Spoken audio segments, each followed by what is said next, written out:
it is a positive spin. I mean, you must know that the universe conspires for your happiness. You just have to look at it in the correct angle, right? Because any difficulties thrown your way is meant to just make you stronger and kind of think things differently. Yeah. That's that. Absolutely. Right? That is that. So that's Wow. how you have to look at it. I didn't always think that way, but I've learned to think that way. So I have a very odd background in that sense, right? Because being Cameroonian, in my mind, has been different than being African American. Because in my mind, there was never a race issue. I didn't realize it was a race issue or a race thing until like much later. Because in Cameroon, it's just African. Yeah. So there's Yeah. nothing else. Yeah. And I went to college in Bridgeport in a very international schools. I would say more than 60% of the students were international. Wow. We had lots of Bulgarians and Russian and Middle Eastern, lots of Middle Eastern, and lots of like Koreans, some Africans. So it was a very mixed college where we were most kids on campus were. Welcome to Show Your Receipts, where we believe if you can see it, you can be it. Receipts are evidence or proof that something has occurred. Our guests are evidence that Black excellence is alive and well. They will be sharing their receipts on how they've been able to accomplish so much in their life. I'm your host, Tony Jackson. Let's get started.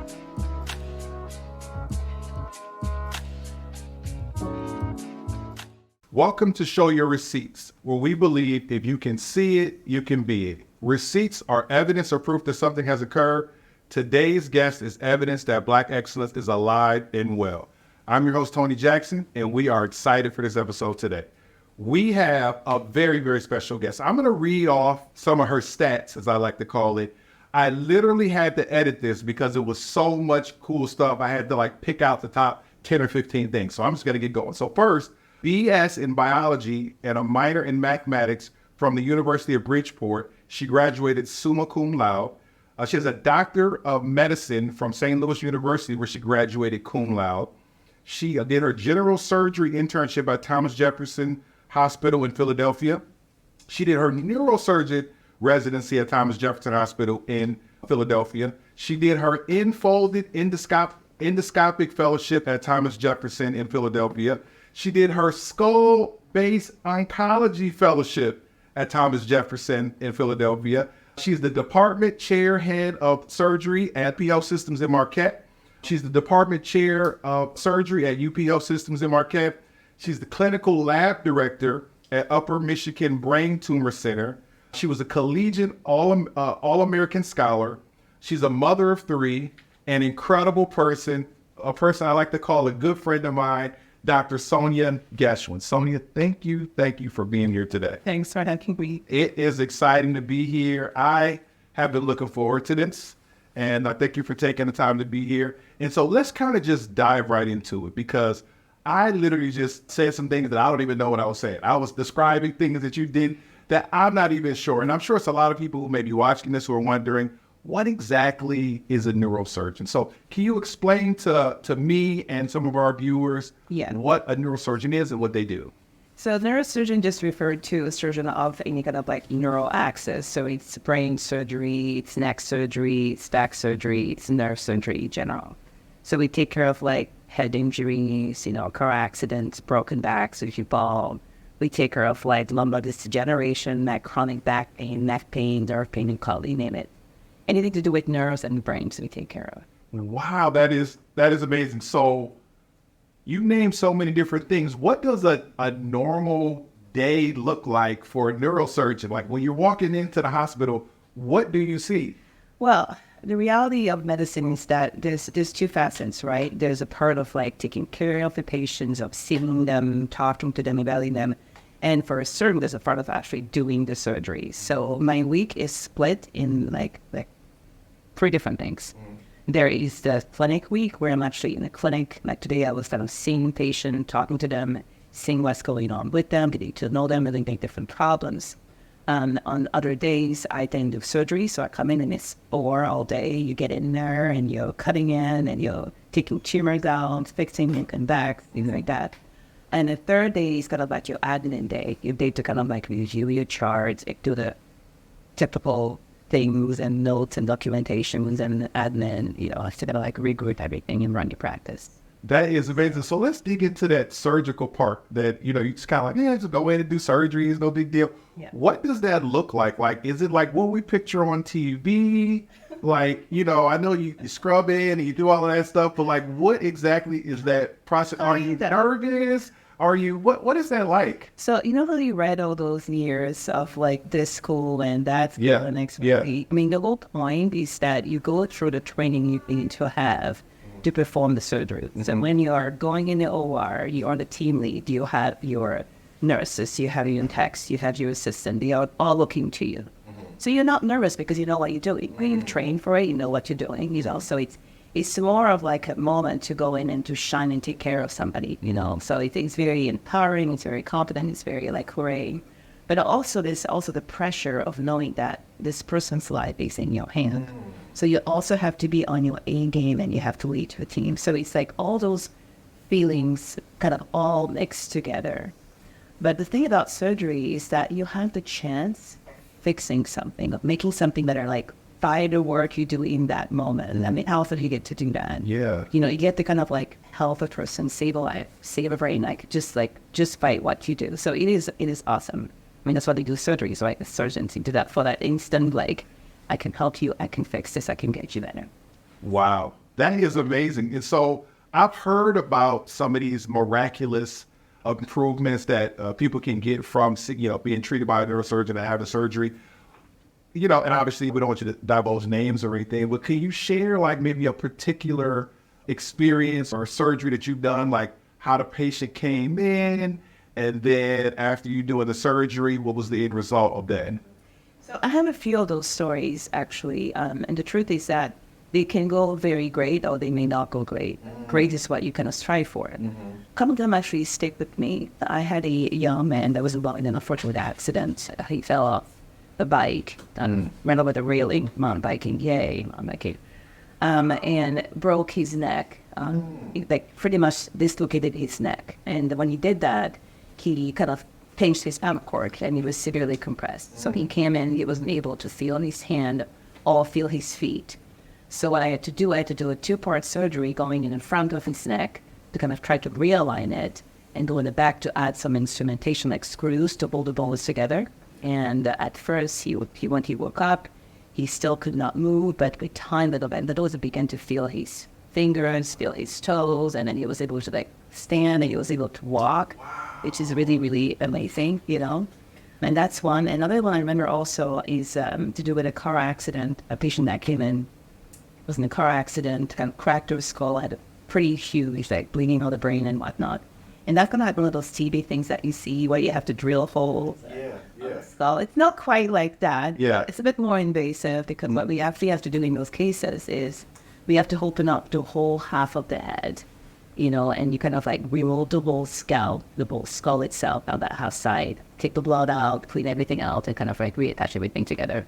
Those are your 3 AM surgeries that you get called in 3 AM. This happened with an accident, patient condition, and you run in there, you do your surgery, there for 3-4 hours, and then you get better.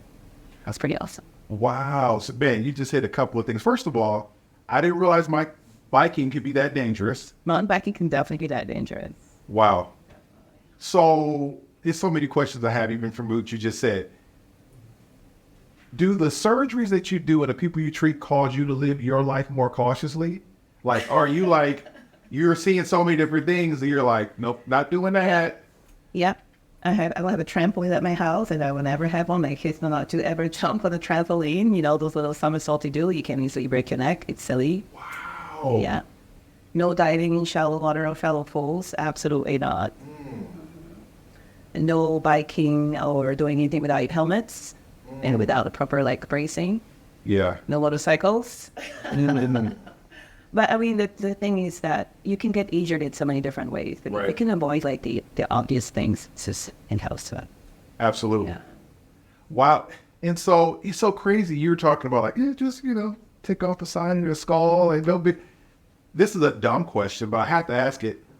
you don't ever get like squeamish or like, You can't get, you're the surgeon. How are you going to get squeamish? yeah, I guess that's the reason why I could have never been a surgeon. So because it almost seems like do you remember the first time that you ever either participated in, because I'm sure you probably watched one of those first.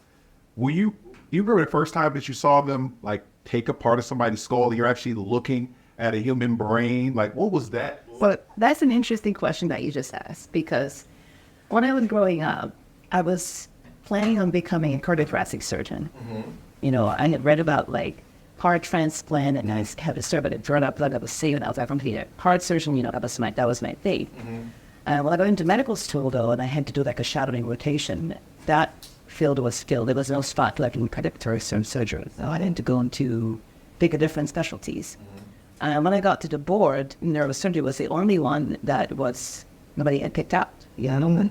And I asked around, like, how come they use on neurosurgery? Like, what's up with that one? You know, and they told me, oh my God, it's the hardest rotation. It's the most difficult. It'd be at 6 a.m. in the morning, and, you know, it's so difficult. It's so hard. And I was like, you know what? That sounds like me. I always go for the third stuff, you know? So I went to the rotation and I signed up. The first day I got there, they were doing a brain aneurysm, which is like it's like an artery that dilates and kind of can burst into your head, and then this would be, it can kill you instantly if that happens. So in that surgery, they had to open up the skull and kind of go to kind of clip the aneurysm. And so that was my first time in any OR before. They got the patient set up, they kind of like did the work. When they opened up the skull and they kind of opened up the dura, which is the covering of the brain, and I saw the brain, and it was kind of like beating, you know, because if the brain beats with your heart, I did not know that. you know, it was almost like hypnotizing. I was like, wow, that is so beautiful. Wow. I want to look at this again and again and again. It was just like, this is so beautiful. And then the surgery that he did was so delicate and so, it was mesmerizing. And I was like, I guess this is it for me. I'm not doing anything else. You know, I'm like, this is my field. Wow. And it was love at first sight. Wow. You fell in love with the brain. That is amazing. Yeah. I got some more stuff I want to get to. You said I'm going to get to in a second. Okay. My next question is, according to Glassdoor, I'm not trying to get your business on you, but according to Glassdoor, they say that neurosurgeons make up, you know, they can make up to $559,000 or even more a year, which puts people in the top 1%, maybe even higher income earners in America. Is this true? That's first question. Well, it is true. I mean, the range of your income is a function of where you work and how hard you work, and also how you prioritize your life. So there is a range. You can make as little as like $450 or over $1 million or $2 or who knows what. Yeah. Yes, absolutely. And the main reason I want to put that out there is because I know we got a lot of young people who will be watching this, just to realize that there's huge opportunity in using your brain. This is like a double using your brain. She's using her brain, helping people's brain. But you have to be careful that you don't go in medicine for the money. I mean, that's like, that's the bonus. But if that's what you're going in for, you're picking the wrong field.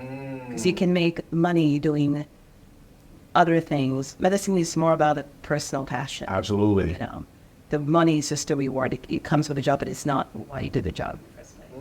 That's a great point. And it's interesting, though. It seems like the people who make the most money, it starts with the passion first, and then the money is the result of that passion. Okay, that's awesome. Okay, so let's kind of go back a little bit. Okay. Let's go back and talk about this dream of becoming a doctor, because you talked about when you were thinking thoracic surgery, and then you kind of switched to neurosurgery. At what age did the dream pop into your mind that I want to be a doctor one day? I had awesome parents. I had awesome parents who had envisioned for their children, who believed that we could do anything we wanted to do, and who kind of like encouraged us and kind of like fostered us, you know. My mom was a stay-at-home mom, but she had wanted to be in the medical field. You know, that had been her dream when she was growing up. But then she had 6 kids. Right. And then we know what happens with having 6 kids. Yeah. So in their planning of our life, they had kind of like figured, but I was an engineer by training. So his older son was an engineer. My older sister was supposed to be the accountant for the company, And then my mom said, "Can I please have this one? Can she follow my dreams?" And that was how it started. Yeah.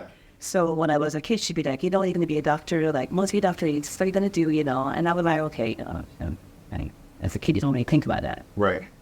But in my mind, there was a seed of like, okay, I can be a doctor. There was that seed. I was already did advocate medical stuff. When I was very young in the school, we do those like career fair events where like they have people that are coming to talk about different jobs and whatnot. Yeah. And I happened to kind of hear in passing about some of the older kids talk about what they had seen. And one mentioned surgeon, she's like, "Oh, I'm learning about surgery," and I was kind of listening, and surgery, what's that about? And she says, "Well, you get to cut people and fix them." And I was like, "What? You get to cut people and fix them?" Now, I already had an obsession back then with like, how do I say this? I used to catch frogs as a kid with my cousin, and it would kind of like cut it open and kind of see what's in it. Yeah. All that kind of weird. I was kind of like nerdy as a kid, in a sense. So I could do that for a living. I could kind of like have people actually fix it. And I was like, that kind of sounds cool for like bumbling medical stuff. I want to do that kind of stuff. Yeah. So that's how we began, and I began thinking, I'm going to be a surgeon when I grow up. And I didn't think of anything else. I wasn't considering any other options. In mind, from the time I was like, maybe like 8 or 9, it was like, oh, you'll be a surgeon. So not even doctor. No, it was surgeon. It was like, wow. It was like, I want to cut people for wow. And as I was growing and reading books, I read this book about this young girl with like a heart problem, cardiomyopathy of some sort, and having a heart transplant. And she had a heart transplant, and she was saved, and she had a wonderful life pathway. And I'm like, ooh, I want to do heart transplant surgery. I was like, this sounds like something that really interests me. So I was like, going through my life thinking heart surgery, heart transplant. That was my new kind of like goal and not. So, yeah. So besides your parents, by the way, shout out to Sonia's parents. That's amazing, supporting them at a young age.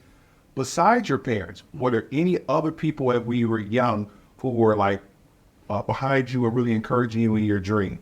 So I feel like one of the biggest impediment to a child's success is hearing that, oh, that's too hard, or you can't do it, or you're not smart enough, like being kind of like brought down and kind of being put down. I want to feel like growing up, I did not have that experience. For me, it was never a question of like, can you, do that. Granted, again, my parents were very like pushy. When I was, this may not be funny or not funny, but the time I was in like second grade or something like that. So I grew up in Cameroon, which is not like the U.S. School is very competitive, When there's a test, they post the results. You know who's first, second, third, you know who had what grade. Wow. Everything is out in the open. Wow. And it's very competitive. Yeah. And it was always a matter of like, okay, what was your score? If I was first, so if I was second, he would be like, who's smarter than you in your class? Like, who beat you? Like, who did better than you did? It's that guilt of like, Yeah. If I was first, he was like, what questions did you miss? Like the work I did was like never good enough. It was always like, what could you have done harder and better? And, it's hard to grow up in that environment, but clearly it paid to some extent. Yeah. So I think my parents were very pushy, to an extent, and nobody around us ever kind of told us that you couldn't. It was more of like, you're going to do this, you can do this. It was more like an expectation that you can achieve what is set for you. Yeah. So do you feel like if your parents weren't that way, do you think you would have still been able to become a neurosurgeon? honestly, I don't think so. Maybe. But the thing is, as a woman in Cameroon, like me being a woman already, I mean, that the expectations of my life will be different in different parents. It's more of an issue of like becoming a little white. And, you know, like the encouragement that you get are not the same necessarily. So I feel like my parents being the way they were certainly helped at the beginning to kind of like propulse me forward. Absolutely. So I would say for parents, I mean, we are supposed to be the catalyst for our children. Absolutely. It's never about like all you can always do it. It's more like, okay, like nurture that, encourage them, make them feel like invincible, like you can do this. What do you want to do? Okay, sure. How do we make it happen? Type thing, Yeah. Have being very like encouraging and finding that the things your kids are good at and kind of like rolling with that. I think is very important. Absolutely.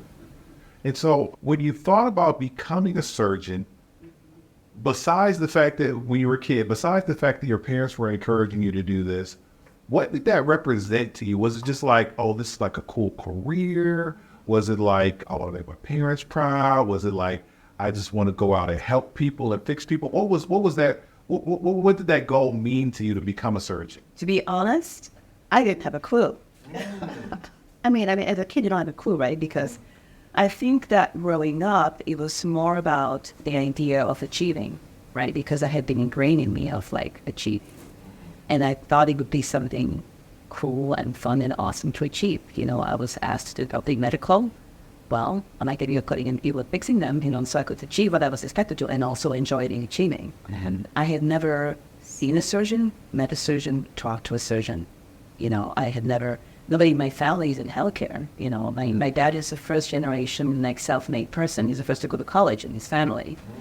So it wasn't like I had been around people that were very educated or anything of that sort. So as a kid, it was really just about achieving. I had been used to meet expectations, and this was one thing I was supposed to do, And I don't think it became real until I began to have contacts with doctors and physicians and actually see what it was about, and I happened to actually really love it, And so this contact with doctors, was this in Cameroon? Was this in the U.S.? It was actually in the U.S. It was well into my training because I went through my undergrad. I guess my first contact was in undergrad. Actually, I volunteered at a hospital. So that was my first contact with healthcare and stuff. And that was at Bridgeport? I was in Bridgeport, yeah. Okay. I volunteered in the ER. I wouldn't go down to the ER. I was doing some chart collection and whatnot. It's okay. It wasn't surgery. Yeah. It was okay, but yeah. So had you had experience with Black African-American doctors up to that point? Had you seen Black surgeons? And none. So I have a very odd background in that sense, right? Because being Cameroonian, in my mind, has been different than being African-American. Because in my mind, there was never a race issue. I didn't realize it was a race issue or a race thing until like much later, because in Cameroon, it's just African. Yeah. There's nothing else. Yeah. And I went to college in Bridgeport in a very international schools.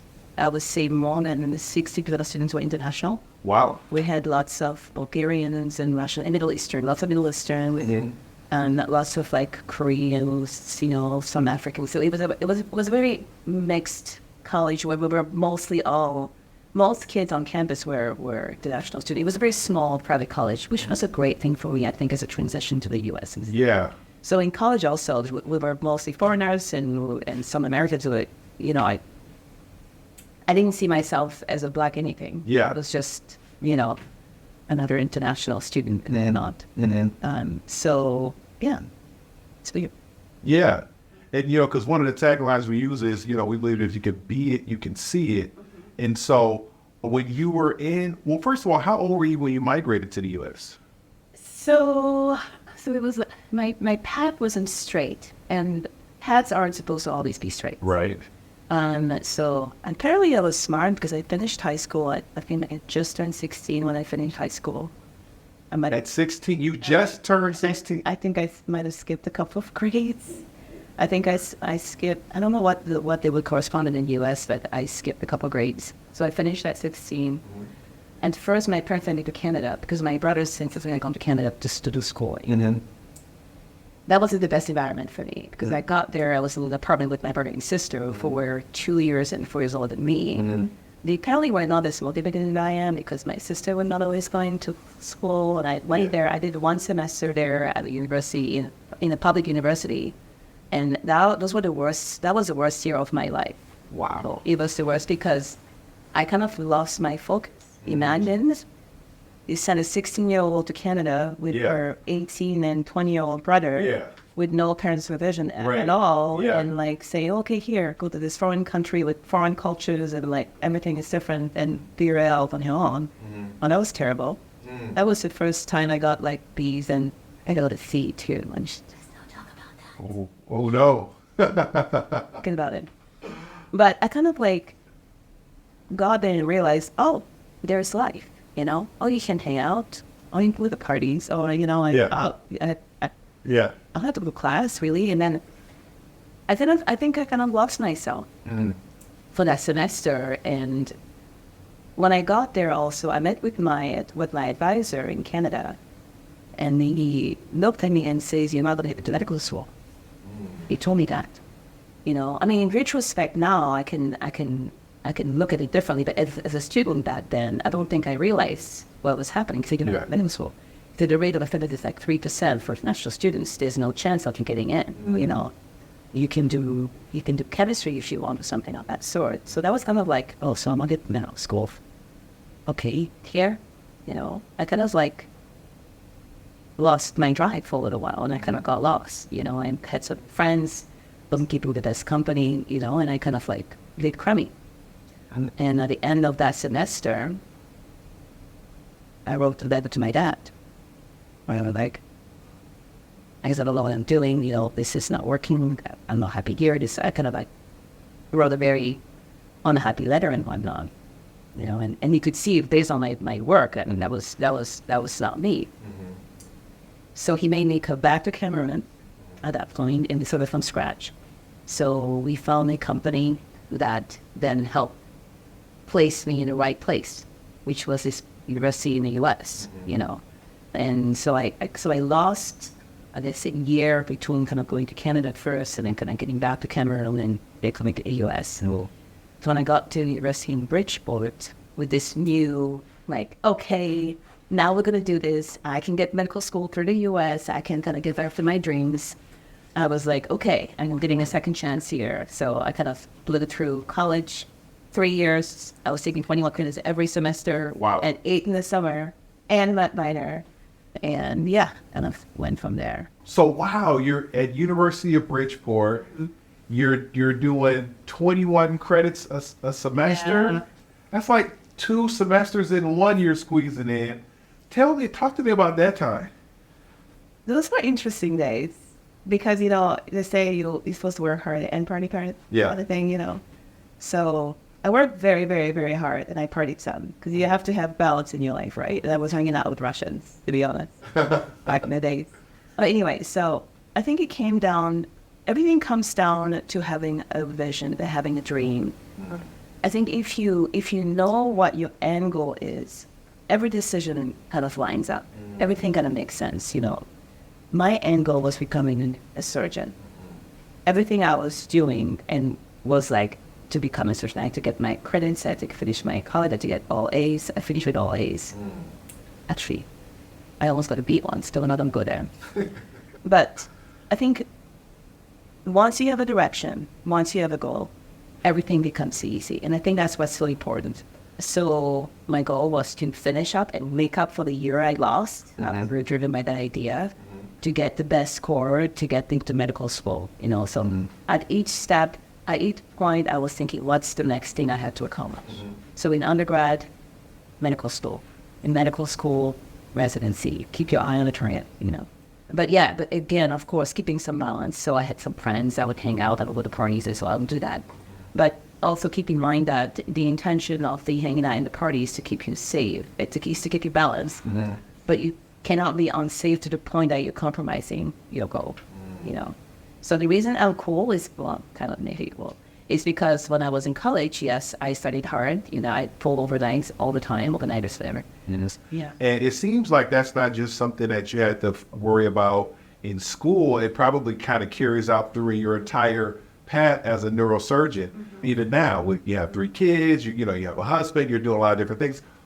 Talk to me about how do you keep that balance of you know, it's like, because I always feel like it's like you're two different people to me. Yeah. It's like you're fun, Sonia, happy, but then I know that you're going and cutting open people's skulls and fixing their necks. How do you maintain that balance? So, you know how they say balance is like 50-50, and that's total, that's not true, right? Balance is not 50-50 work, 50-50, no.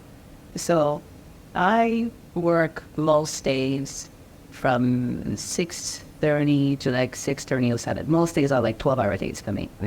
And that's like 5-6 days a week, right? So I don't really have a work-life balance. The thing that I consider balance is that you have to prioritize what matters to you. And you have to be honest with yourself about what matters to you. And then you organize your life based on that. So in my case, my work is necessary for the people I take care of.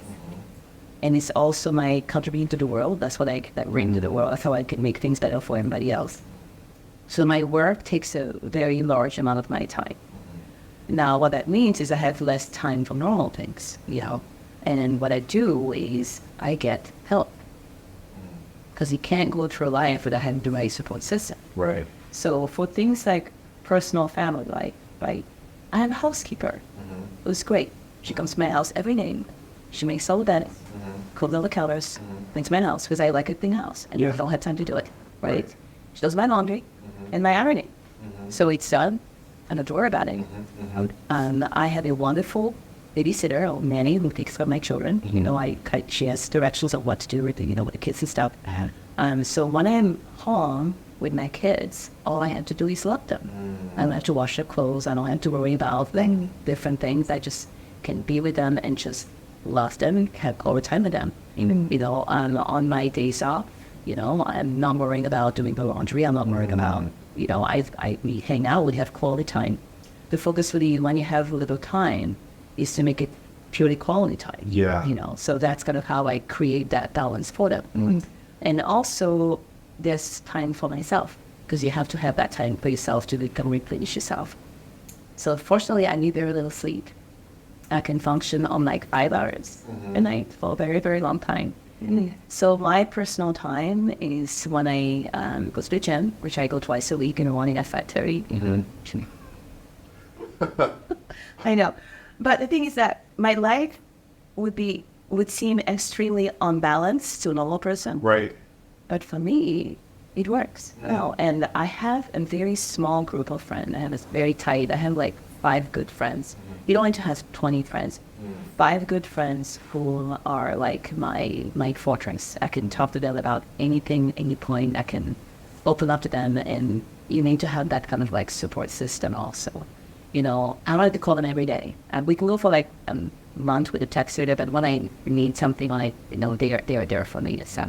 So they are like for maintenance, pretty awesome friends. And we've gotten to the point where we kind of like trust and understand each other. So I'm not doing this alone, bottom line. It's like I have a very strong support system around me. And something important, I would say, for anyone who wants to achieve is that you have to surround yourself with the right people and the right support system. Because you cannot achieve alone. You know, you cannot achieve alone. Absolutely. Man, let's dig into that. You're just dropping all kind of nuggets. So the team that you talked about, the right support system, you said that basically to be able to have balance in your life, you need to have a team and a support system. First of all, how does a person know that someone is right and the right person for that support system? What are some signs that a person is the wrong person to be that close, tight support system to be able to help them accomplish their goal or dream?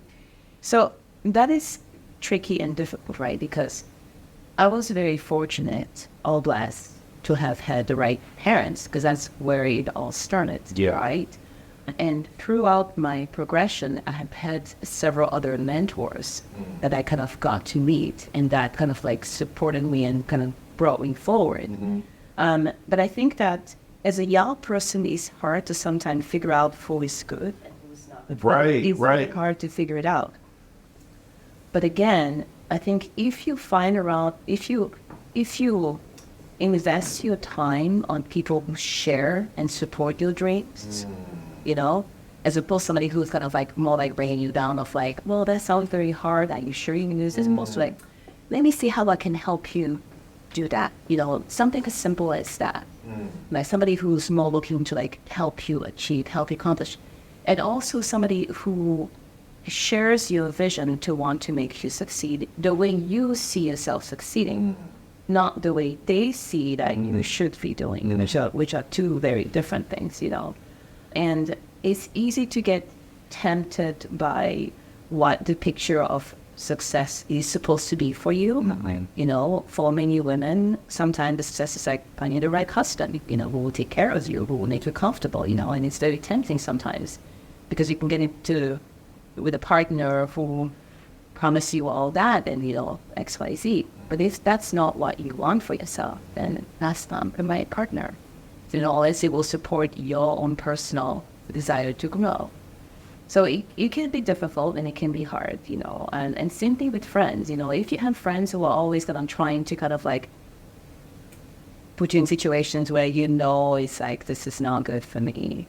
I remember fun and great they're just not the right friends necessarily. Or friends who are going to judge you, make you feel like they're small, make you feel they're not the right friends for you. However hard it is, I think you should cut it up. And the right people are out there, I did a lot of reading, lots of personal reading, to kind of get to the point where I understand these things now, because I certainly had my heart broken a few times, flown that a few times, because I had an idea of what I thought my partner should be, based on the kind of what you see on TV or what you see. But the reality is that may not be the case. So I don't have an answer except just look at things for what they are, trust your gut. If something doesn't feel right or you're not getting that support, just it's not worth it in the long term. Just go from next. Absolutely. Wow. So let's dig into kind of the road to becoming a doctor, the undergrad, you kind of touched on that, the med school, the fellowships. What was your mentality when you were going through that gauntlet, that all those challenges? I would say I grew a lot because I went into this, as I mentioned, without really knowing what I was kind of going for. I was going to achieve. I wasn't really knowing what it truly meant. But I was always kind of like goal-oriented. I always kind of had an idea of like, okay, what's my next goal? What's my next challenge? And I think that having direction is key, because having direction makes every decision much, much easier. So I think from the point I was an undergrad, the goal was getting to medical school. That means getting an excellent grade. That means doing research. That means working as a TA for the professor so I can get good regulators. That means that when it came time to study for a test exam, you didn't do anything else. You drank coffee, stayed out all night and studied because that's what you to do. And realizing that moment of sacrifice that you take those days and weeks, whatever, is called real purpose, So then medical school was not easy to get into at all because I was an international student. Again, it's still a very poor low rate of acceptance. But again, if you realize that this is your life's dream and you don't give yourself other options, you do everything you need to do to get there, So when I applied to medical schools, I only got I think a handful of interviews, I went to the interviews, they told me, oh, you're a great student, but we got to prioritize American students, we'll put your wait list, And I was always go back and say, thank you very much for considering me. Can you please share with me what other things I could do to make myself better applicant or candidate? So I always, you don't take no for an answer, right? You say, okay, so I thank you for sharing what you said, but how can I be better? What can I do differently so that you would take me in, So always asking that question and not taking no for an answer, I got in the first round, which is great, but I had a plan B. What if I didn't? I had planned on kind of working at a lab, getting more experience, getting more publications. People get worried about losing a year and like, oh my God, I'm going to pick a different career. No, if that is your dream, taking a year to bolster your application is absolutely worth it. Whether it means even going back to school, like retaking that one class you didn't grade at, I think it's absolutely worth it. And again, getting that feedback from people that turn down about, okay, what can I do to make myself better when I reapplied, another thing. Now, once into medical school, everything changed again because I thought I had been working hard I had not been working with that talking about point. So the path gets harder and harder and harder and harder. And that's why if you don't have the right, like if you didn't go into this wanting to do it, you do it. And, you know, in medical school, first, they get tons of dropouts, you know, because it gets harder. Like the amount that you have to learn, that you have to sacrifice, your personal time sacrifice. I did not have a life in medical school. So people do, but I did not, you know, because there's that much more to like learn and study and memorize, you know. I think my life was getting up, going to the gym, going to class, studying all afternoon, going home, eating, going to bed, waking up. And like, that's what I did pretty much. 4 years. For 4 years. And it was the occasional like school party or class, yada yada, but I did not have any hobbies except for, what did I do? Go maybe hiking some of it. But the thing is, you have to make lots of personal sacrifices, you know. And then in medical school, and finding my new passion for neurosurgery. That was from I think the first year, like any extra time I had, like after exams and whatnot, I would sneak into the OR because I made friends with the surgery, so I would kind of like go and just hang out with them. I began to learn about what their life was about, like what the patients were about, and kind of like, and that I saw a few sort of back up, made me realize, wow, this is awesome. Like people that kind of come in with like doing very poorly, having like back headaches, having like bad like function, and they have surgery to get better. And that was like, oh my God, there's a meaning to this surgery. That's when I kind of got a taste of like, this is why people do this, and because you can see this patient, you can examine that, you can see how they do it before and after. It became on a session almost. So kind of I wanted to be there more and more. I wanted to see more patients, do more cases, because it became real. And from that point, I was, man, I want to be a neurosurgeon. Yeah. You know, and I even made more sacrifices. And I knew that at that point, I had learned that neuro was hard to get into, that it was difficult, it was very competitive. So I knew that if that was my goal, I had to sacrifice even more of my personal life, you know. I didn't even have friends in medical school. Well, you know, I buried myself into my studies and into being in a hospital. So I would say I lost a big chunk of my life, you know, and to me, that was my sacrifice. That was the price to pay. Absolutely. So I did that. And the interesting fact is that at that point, my parents were a little less supportive of me.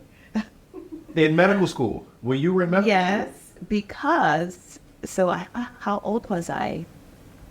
But I was getting to that point where a young woman is supposed to be kind of like married, you know, and all that.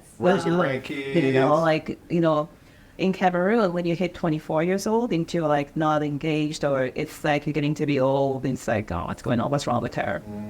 So my parents were like, okay, you went to school, you're going to be a doctor, and, you know, like, what's going on? Like, we haven't seen anybody, like, you know, we have all these friends that have their children, you know, and I was like, actually want to be a neurosurgeon.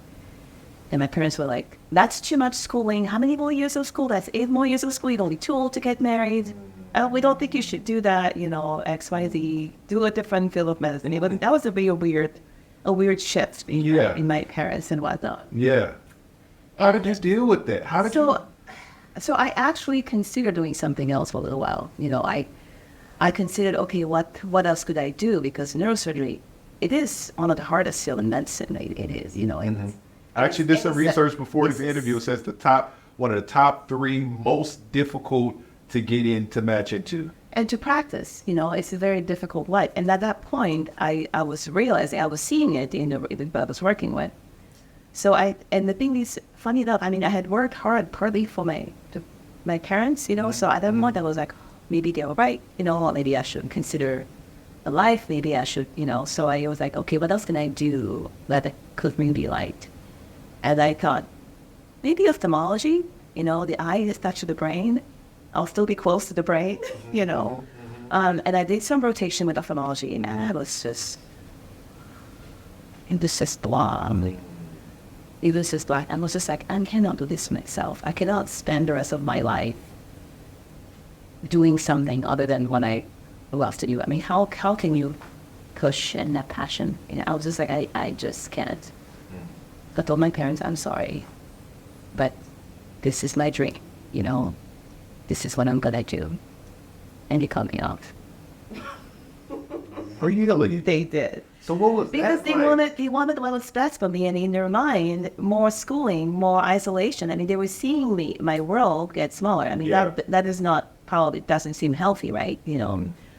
But at that point, I had two awesome mentors. I had two surgeons I had been working with that I had been secretly shadowing like throughout medical school. So by my fourth year, I had been hanging out with them for like 4 years. I had done research with them. I had written papers with them. I was in the lab all the time, and they were like, this is your dream, They're like, we're gonna help you when we can. So they helped me, They helped me through. They paid for my airplanes to my interviews. Wow. I mean, this is crazy, right? But the thing is, that's one of the part you can't achieve alone. So let me ask you this question. Why do you think they helped you? Because you obviously had to be displaying something or showing something to make them think like this is somebody who can do something. I was at a hospital every time I had free time. You know how you kind of finish a test and you go at a party to celebrate? No, I was at the hospital. I would finish my tests, we will end of the year exam, then I'll go to the hospital, sneaking to see surgery.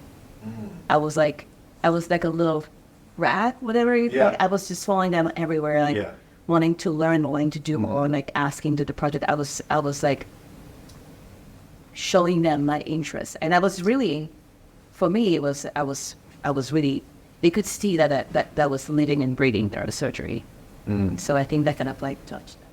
Listening to your story, it's a couple of themes that keep coming back around that I keep noticing as far as traces you have. One of them is perseverance. Yes. I mean, never take no for an answer. Yeah. Never. It's never in question of can I. It's like, how do I? Absolutely. And another one is a positive attitude. It's like, even when you say some things that may be, gut wrenching or hard for people, like parents cut me off. It's like you laugh. It's like a light. You laugh about it. It's like Now okay. It's like you can laugh now. But it seems like you were able to reframe these difficult, tough situations, and it's not like oh, poor me. You kind of are still figuring out a way to make a positive spin on it, so you can use that for your own positive. Where does that thinking? It is a positive spin. I mean, you must know that the universe conspires for your happiness. You just have to look at it in the correct angle, right? Because any difficulties thrown your way is meant to just make you stronger and kind of think differently. Yeah. That's that. Absolutely. Right? That is that. So that's Wow. how you have to look at it. I didn't always think that way, but I've learned to think that way. Absolutely. Yeah. Absolutely. So let's kind of dig more into somebody, because I know you mentioned your parents kind of having an about face after you're already into your. They came around. They came around. Of course. I'm sure they're super happy. Everything worked out well. I got married eventually. So. You got married eventually. They're like, okay, we can relax. Just giving us some grand names. It's okay. What other obstacles, what other challenges did you face along the way that you were able to overcome, and that most likely people who were following your footsteps would also face? And how did you overcome those obstacles and challenges? So I would say, getting through the whole process, applying for residency, that is really hard. Getting into residency, I thought I had worked hard, but no, I had not worked hard enough, because residency was even harder. Because residency is real. You're a doctor. You are now surrounded by other doctors. You're looking at patients who are supposed to be looking at you as your doctor, but maybe you don't look like your doctor. What do you mean by that? So I'm 40 years old, right? Do I look 40 years old? No, you do not. Yeah. So I always had that problem of looking a little bit too young, So I began wearing glasses, and I had a very stern haircut. So you had to- I noticed I had to make myself appear a certain way. I had to talk a certain way. I had to behave a certain way. I realized that as a resident, just even being a woman, forget about being black, but being a woman neurosurgery resident, you have to work extra hard to be accounted for as your male partner. There's already an expectation from the get-go, right? Because you walk into the nurse and you're like, oh, nurse. Like, no, They automatically assume you're a nurse. say, no, I'm your doctor, and at first they kind of like, oh, but so you have to be kinder, nicer, smarter. Like, you have to make them feel comfortable. You have to explain to them more, understand them more, deliver more. And then they look at you and say, you know what? Yes, you're my doctor. Yes, I trust you. Like, you have to earn that respect. So you have to audition. You have to earn it. So it takes extra work. And I've seen things go different ways where some women or black people are put off by having to do that work, and it's almost like, well, why should I have to do that? Right. Well, guess what? It's too bad, but you have to do that. Right. You can be mad about it and be upset, or you can realize it and you can be like, you know what? I'll be better. I will be better. I will work harder. I will work smarter, and I will. So I realized that. And so I work harder, smiled more, I explained more, I delivered more, and little by little, I earned respect from my attendings, from my patients, and I never took it personally, because it's a prejudice that's based on the society that you live in, Those patients, those doctors, they don't mean to not be nice to you, but they don't expect it, right? Right. So not taking it personally is very, very important, Almost expecting it, and even better, enjoying proving it. Be like, let me show you how awesome I am. Let me just treat you extra good, show you all the stuff that you need. Like, let me give you that extra time that my partner may not give you. So Absolutely. So there was lots of working harder. Again, lots of accepting that you have to work harder. But then there was also the reward of being recognized of you actually are awesome. You're actually working hard, and so on and so forth. And the funny thing is that, so I have a German last name right now. I'm not a German lady. Even now, right, I've been doing this here where I work for 9 years. And then a patient might come into my office. I walk in and would say, I was expecting a big, tall German lady. And I was like, yeah, and I'm not, So you can't take yourself too serious into a situation. But what you do is you take care of a person. When you take care of somebody after you listen to them as your doctor, explain to them and take care of them, they will love you and they will respect you, and they will come back to you and they will send their family to you. So that is amazing.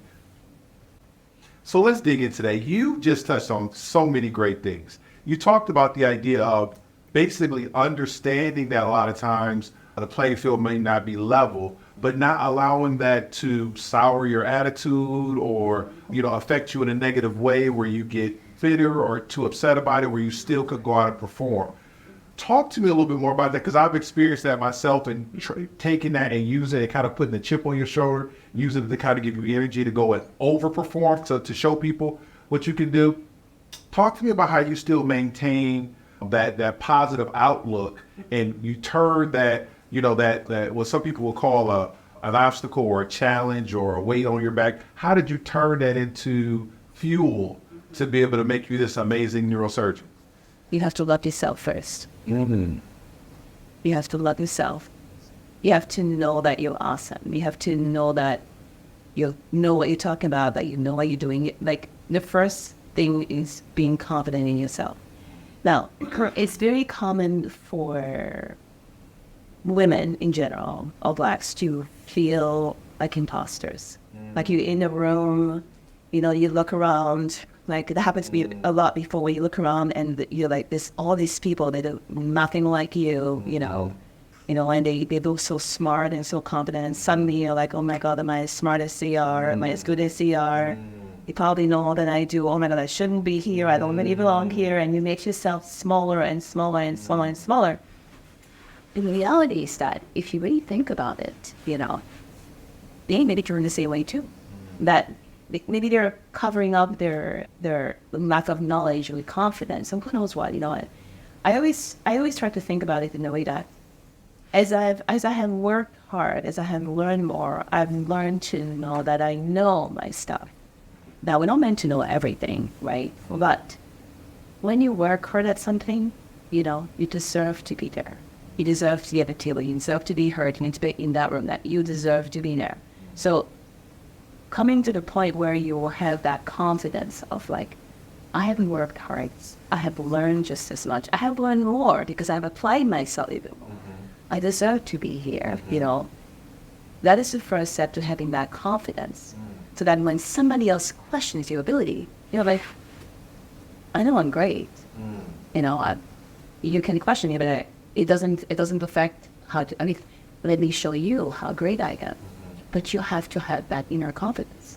And if you put in the work, to learn and build yourself, you're capable. You're capable, and you have to have that confidence. And so you feel like that confidence comes from the work. Like if you put in the work, you'll have the confidence that you can. If you dedicate yourself, you learn the material, you work hard, you do the steps that are required, And the thing is, in medicine, everything is I don't want to say graded, but there are expectations for every level that you move up. You're supposed to pass your chem undergrad, you're supposed to pass your anatomy. Like, everyone goes through the same step to get to where they are. So guess what?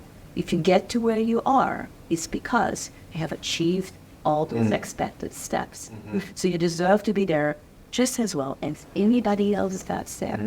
That's powerful. And the reality is that being a woman or being Black, you probably have had to work harder than your colleagues. So you probably are smarter and harder working, hence, in a sense, better. I should say this on TV, but Yeah. So that should give you extra confidence that, yes, you bet, you deserve to be there, and you're great. Absolutely. Anyway, so that's the way I look at it. That's awesome. So what advice, as we're starting to wrap up here, what advice would you give to, we're going to go in different segments. What advice, you say you're talking to a high schooler, and they say, I want to be a doctor or a neurosurgeon one day. What advice are you giving that high school, that young boy, that young girl? What should they be focused on high school? So, high school, in my mind, I guess everything always came down to what is the next thing that you have to achieve to get to your ultimate goal. So from high school, the next thing to do is getting into college, right? So a good college that hopefully has a pre-med track, it's to like picking the right degree. Now, nowadays, med school isn't always like perfectly square that you have to do this pre-med process. You can kind of do a variety of things. You can do some like art and whatnot. So I would say go into a good college and then do your core materials, but also do things that you're good at that are going to make your resume look better. If that makes sense. Absolutely. Now, I worked a little bit too hard for myself. I thought it made it a little easier on me, I think. But so going into, like, if you are great at arts, maybe you can take some of art electives so that your GPA will look better, as opposed to maybe taking all hard classes and then getting some C's at least. No, I would say take the core and then take things that you're good at to make because your goal is to get the best GPA that you can get out of medical school. Absolutely. Yeah. So now, next step, what advice would you give to a college student now? They graduated high school, they're in college. What do they need to be focused on? What should they be doing? So in college, you're prepping yourself for getting into medical school. That is kind of like the goal. And the things they're looking at typically are going to be your GPA. And when you're looking at your volunteering experience, which is very, very key, volunteering, it shows that you care for the community and whatnot. And if it has to do with like working in a clinic somewhere or working with like, all those things are very, very important here. It has to do with, research. So I would say like, if there are like TA positions available, if there are things like summer lab research available, those are very, very important. And even if you need to, even taking an extra year off to do that research becomes very, very important getting into medical school. And then having good letters of recommendations is also very important. So having a good rapport with a few key people in your life. And I guess one of the big things now is also shadowing. I have lots of students shadowing me right now in the hospital. Then from the undergrad, they come spend time with me. They get to see different surgeries. And I think that for a student to see a surgery early on and seeing what that life in the surgery was about can really give you that drive of like, oh my God, I really, really, really want this. Yeah. So that night I'm going to stay up extra late so I can get my scores because I really want to do this. And you will have like an intrinsic drive to sacrifice to achieve that goal. If you've seen what that goal looks like. Okay. And so, now college, they're in medical school. What advice you give? Medical school is hard. Medical school is hard, and you will have to sacrifice. You will have to sacrifice. There will be personal gifts, and it's just how it is. And even worse, residency will be even worse. But in medical school, again, it depends on what you want to do, right? Because if you're looking for primary care type things, it may not be as challenging or as grueling, but still, though, it's still fairly hard if you're looking at building a specialty. And if you're looking for those like high-end specialties, you will have to sacrifice more time, more time studying, more time volunteering, more time in the hospital, like more of all those things you need to beef up your resume when it comes time to applying, and also sometimes more time to research. But it's, again, lots of personal sacrifices, not a great time for women to start the family. Men get away with it. Yeah. Not women. Right. There's a thing about becoming a mother where you intrinsically, your interest intrinsically changes. Like, if it's sacrificing your child time versus like a school time. Like, honestly, the kids go in. Yeah. Yeah. So again, depending on how old you are, you may have to delay, like your family. Like I had my kids when I was like 31. They had twins. Right. Efficiency. Your life is about Efficiency. get double done. It's like back to your undergrad days. 2 semesters with 2 kids and what? But again, if you keep your eye on the price and realize at every step from the beginning, what do I have to do? And the thing is that you learn about what you have to do by asking the right person, right? So in high school, you ask the college student that you know. In college, ask the med student that you know. In med school, because those things always evolve. In med school, find the person you aspire to be, and ask them, how do I become you? What do I have to do now to get to the step where you're at right now? People are usually very willing to kind of like share and help and things like that. Awesome, man, so much good. So as we wrap it up, do you have any recommendations as far as books a young person may want to read? Just any resources? I graduated from college in 2004. That was a long time ago. Uh-huh. I don't know, the books are still the same. Right. Well, and I'm not talking about like textbooks. I mean, or maybe if it's like something to help build confidence or something or anything. Just any resources that you think may be beneficial. Oh my God. I do lots of audiobooks. Audiobooks, okay. Because it's just you don't have to have time to read it, to be doing something else and reading it. I have listened to lots of books about like self-awareness, with your... Oh, there's a little Tony Robbins thing, by the way. Are you a Tony Robbins fan? I'm a Tony Robbins fan, absolutely. Correct. Now, I don't aspire to all of his teachings, right, but that's something I did that I was also going to make your life eye-opening. But I would say lots of being open to learning about how your brain works, how your mind works, how the world works, and how to make that works better for you. But I don't have one particular book that I would. No problem. I've read. There's too many. Yeah. There's too many out there. Absolutely. So. No, that was great. So I want to thank you for taking time to share so much wisdom. I guess the last question I have for you is, would you be willing to mentor or coach somebody who reached out and wanted to follow in your footsteps? Yes.